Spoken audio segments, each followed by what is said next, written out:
মীন রাশির নিজের সম্মান বাঁচাতে হবে, নিজের মর্যাদা রক্ষা করতে হবে, নিজের কদর যাতে থাকে সেরকম বিহেভিয়ার করতে হবে। নিজের সাফল্য ধরে রাখার জন্য বা নিজের সাফল্যকে বার করে আনার জন্য অনেক সময় মানুষকে বেন্ড হতে হয়, একটু নিজেকে ফোল্ড করতে হয়, নিজেকে গুটিয়ে নিতে হয়, কিন্তু কাউকে বুঝতে দিতে নেই। সেইভাবেই কিন্তু মীন রাশির কিন্তু এখন চলার সময়। তবেই কিন্তু আপনার দীর্ঘদিনের কোনো আশা করে আসছেন বা একটা গোল সেট করেছেন, সেই গোলগুলো পূর্ণ হওয়ার জন্য আপনি রাস্তা খুঁজে পাবেন।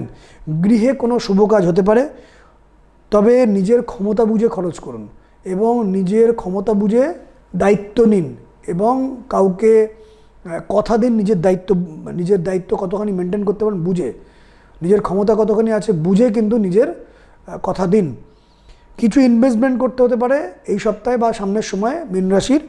কাউকে হয়তো সাপোর্ট করার জন্য কিছু খরচা বা শ্রমও দিতে হতে পারে। কোনো আশা করছেন এমন কোনো কাজ কিন্তু ম্যাচিওর করার দিকে যাচ্ছে মীন রাশির। সপ্তাহের শেষ দিকে কম বয়সী কারোর সাথে তর্ক বিতর্ক এড়িয়ে চলুন। মতানৈক্য আসতে পারে, মন খারাপ হওয়ার চান্স, মানসিক অসন্তোষ বৃদ্ধি হতে পারে। মনটাকে ঠিক রাখুন।